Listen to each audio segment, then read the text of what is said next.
Hey guys, welcome to Beyond Sunday, where we take a deeper look at the scriptures and continue the conversation beyond Sunday. Hope you guys are doing well. I'm here with Shay. Shay, how you doing? Good. Good. All right, take a look at this video.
All right. So we have been walking through this series, Kingdom Focus.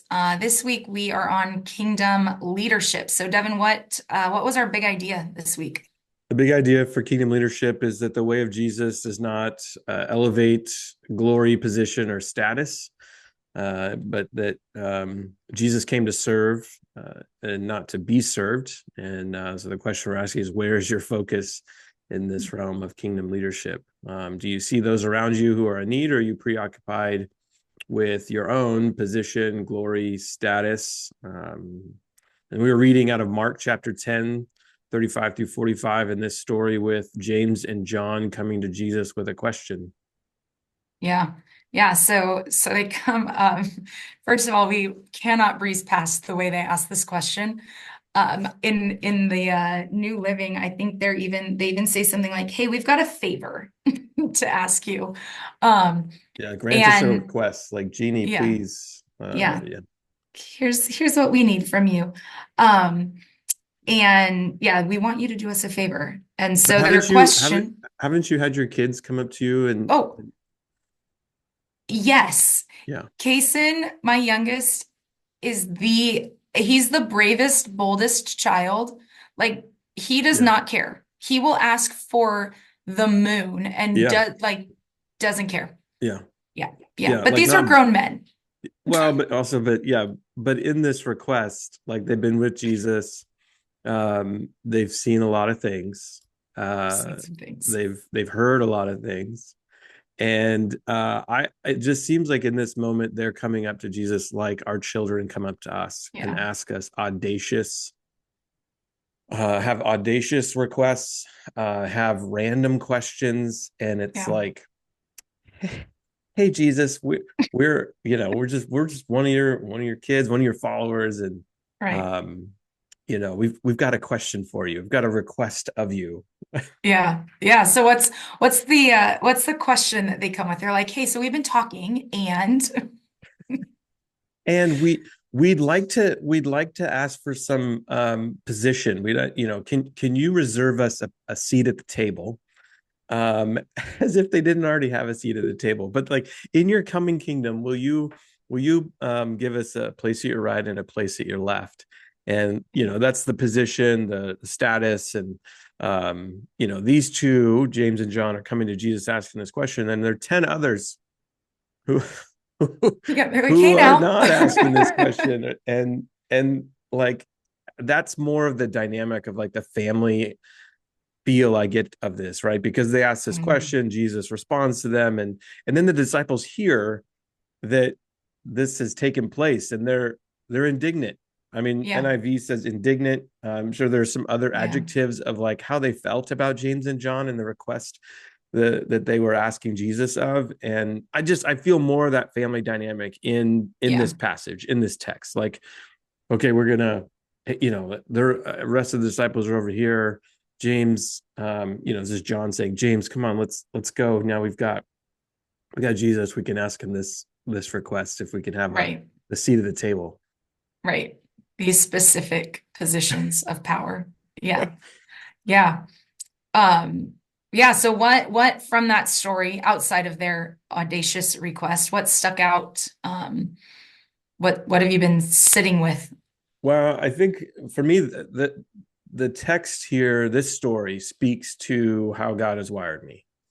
That in telling the disciples, I've not come to be served, but I've come to serve. One of the ways God's wired me is that I get a lot of energy and satisfaction from serving people. Yeah. Serving people, even in ways that like behind the scenes, like others don't know that they're being served, and like I just that's a way that God has wired me, a gifting He's given me, even, and so this Jesus saying this, I hold on to this is like just comes out of me. I desire for that to be my reality as well. That I desire to serve and serve others and not to be served. And when that gets lived out in my life, I get energized. Um, just further passion to continue living this kind of way, and I get a lot of fulfillment in doing that in my everyday life. I don't always get it right. Often I'll get it wrong, but it's like my heart cry is what Yeah. Jesus says in this. And so, again, if there are verses that I hang on to, this would be one of those, just because of the way God has formed and fashioned me. Yeah.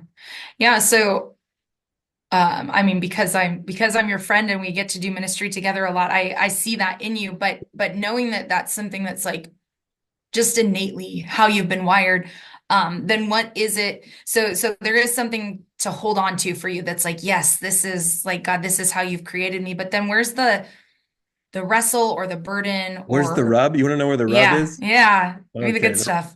The Mhm. rub is when I'm the other 10 disciples and Mm. I'm witness to someone asking for priority, position, status. When and I am not probably, I am guilty of when I hear phrases or I say phrases and I'm confronted and conflicted, or have conviction over it.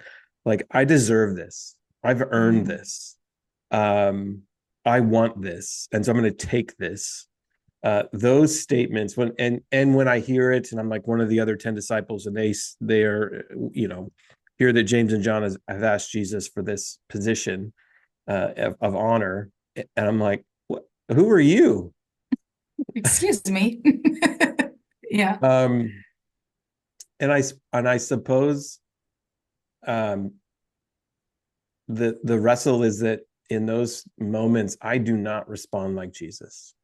Mm. Right. So James and John ask this question, and I do hear this, like, in how Jesus responds, and like compassion and care, and not like, all right, boys, I'm Right. Right. gonna just put you in your place. But I do hear a tenderness and a compassion in his response to James and John. And even knowing that the other disciples, once they get the word of or hear about this, that, he's, coming, bringing them together and like, this is what I have come for. And so Yeah. I don't always respond like Jesus when I am confronted with just responses of like, this isn't fair, or I deserve this, or I've earned Yeah. this, so I deserve it. um I don't know, maybe that's part of my Like this upbringing. Like, self-serving yeah, like, selfishness. I don't know, Yeah. the only thing I am guaranteed in this life is that there will be suffering. Yeah. But Right. but then Jesus is like, but take heart, I've overcome the world. But like, we will, in saying yes to Jesus, we will face persecution and hardship, and there will be suffering. We can guarantee in this life that's what we'll walk through. Yeah. And I hold tightly to Jesus, knowing that he's overcome the world, and there's eternal life to look forward to. But it's like, that's the only guarantee I have. The rest of it, it's just like, sometimes it goes well, and there's a Yeah. bonus, and sometimes it goes poorly, and I'm in the valley Right. of the Right. shadow for a bit.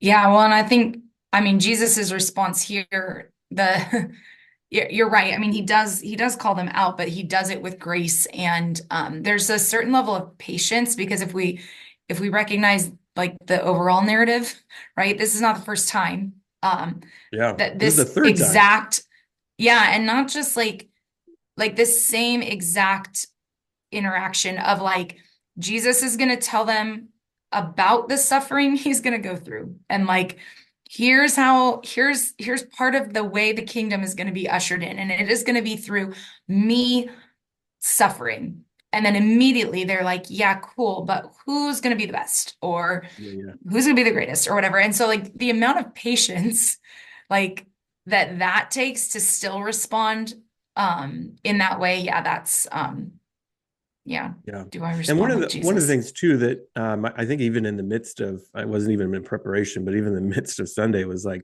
God is offering Himself, right? And that's how Mm, this portion ends here at 45. The Son of Man did not come to be served, but to serve and give His life as a ransom for many. That He's yeah. He's offering, giving Himself for the life of the world.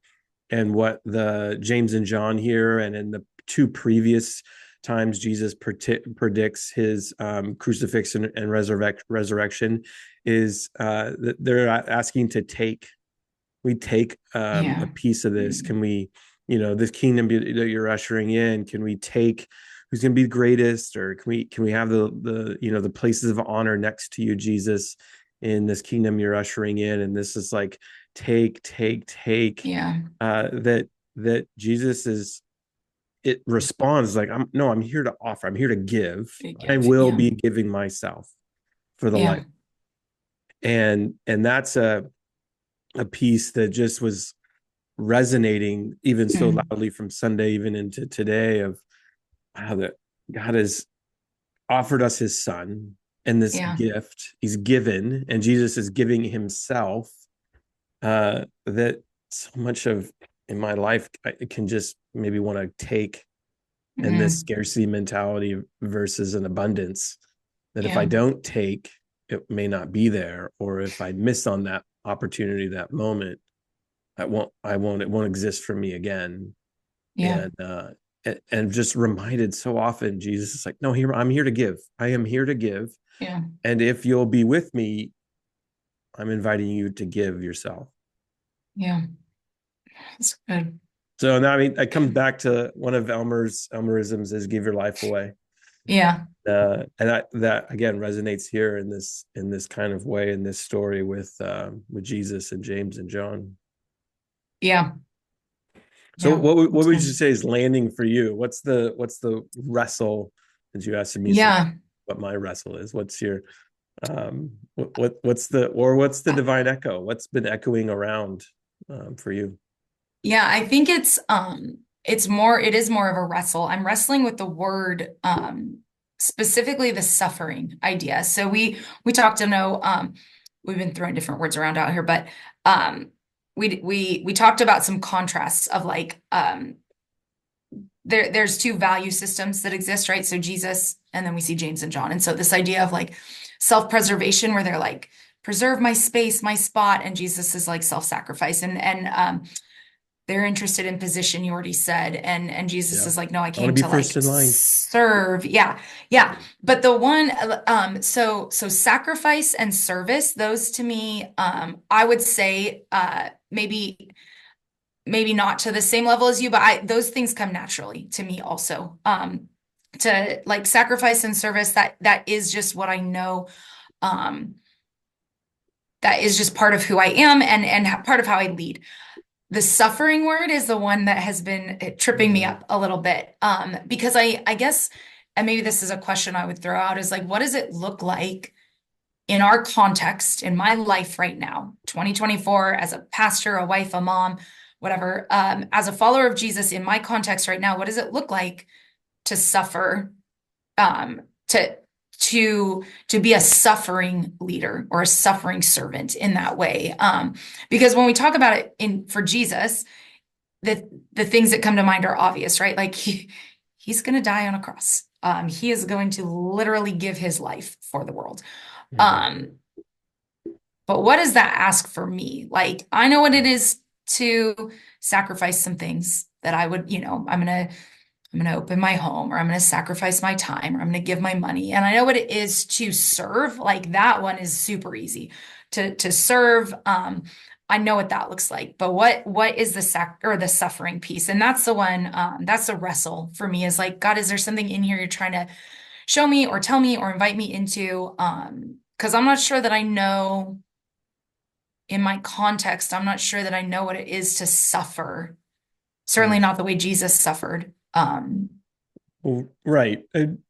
Yeah. And it is that's a struggle too in our culture, our society, but also in humanity, that we don't suffering it does not come easy. Yeah. Right? We don't suffer well. I always said I don't suffer fools very well, but most of the time I am the fool. Uh, but we don't suffering is we have so many different things in our life to avoid it, to move through it, beyond it, Yeah. that I don't have to sit in the suffering, uh, and even to know what that would look like long term, to sit in that suffering. There's a few people in my life who I have been around who have been in just stages of their life where one comes to mind, like just physically suffering every Mm, day, every moment of the day, in pain, and living that kind of way, living in that physical suffering, yet their presence you would mm, not know. There is constant physical suffering going on. The way they presented themselves, the way mm. they spoke, the way they talked about life, you would not picture someone who is suffering. Yeah. And honestly, having not living in that, not knowing what that life is like, it gives it was I was like I can't see the amount of pain that you're in, but I do see, because I know the amount of pain you're in, but I just can't see it. I do see that a testimony that God has given Hmm. you in the midst of your life. The other one that comes to mind is also just a tremendous amount of suffering, relational suffering, brokenness that exists in one's life, and a desire for that brokenness to be restored and united and whole. And seeing, in talking about the relational brokenness and the desire for God to heal what only God can heal, them, praying earnestly into that, living into that, Hmm.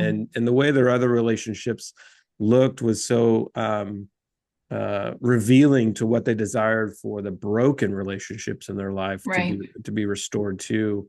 That I think in those moments I see, like, hey, here's what it is to be a suffering servant. Here's what it is to live in the midst of the suffering that we are enduring.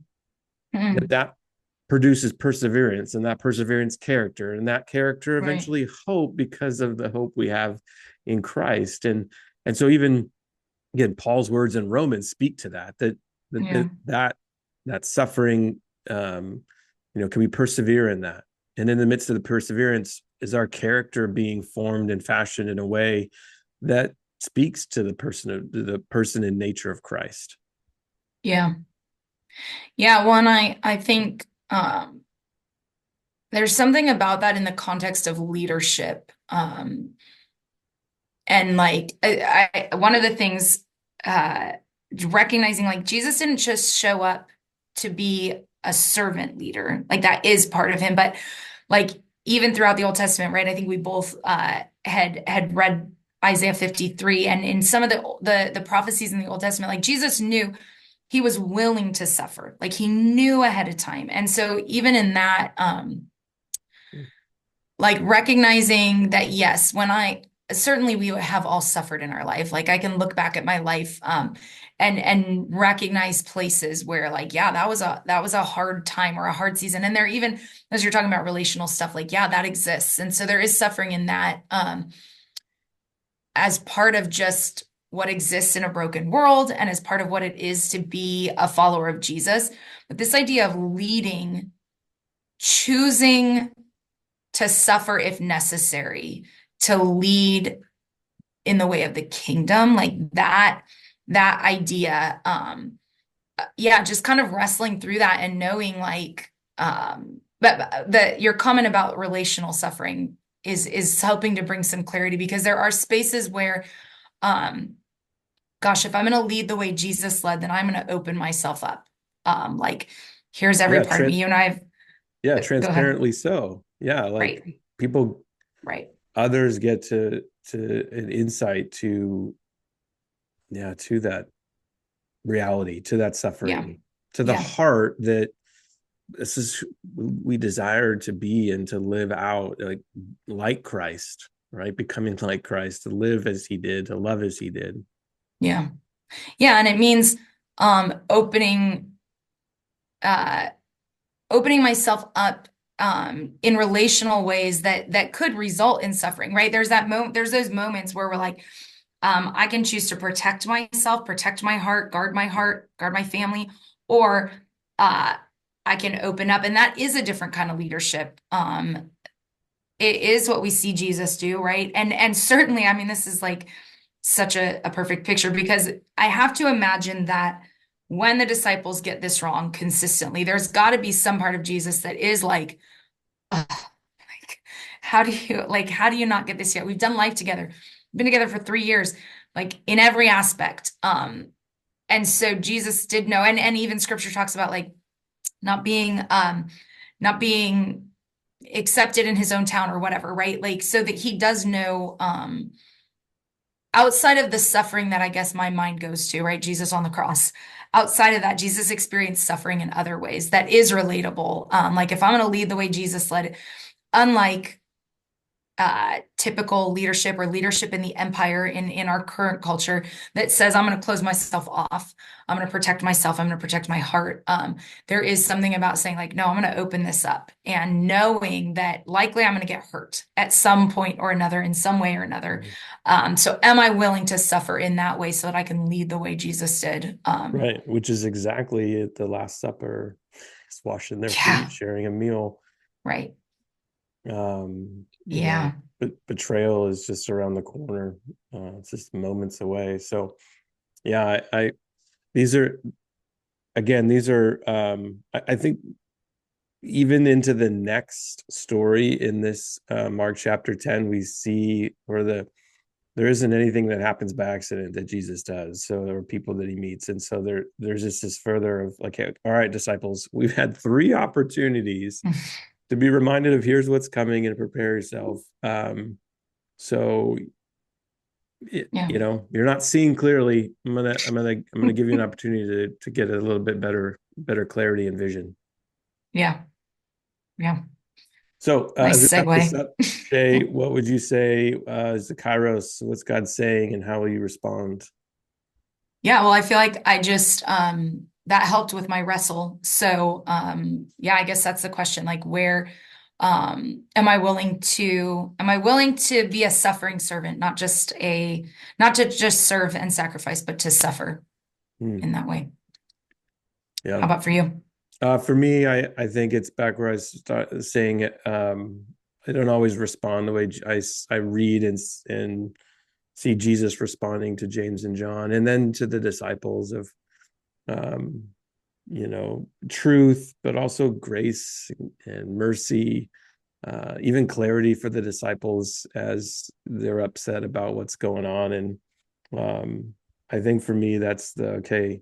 There, there is no shortage Yeah, as a father, a pastor, and coach. There's no shortage um, in requests being made, and that how I respond, how I take those requests and see, the heart behind it, peel that onion back and like um what's behind the request, Yeah.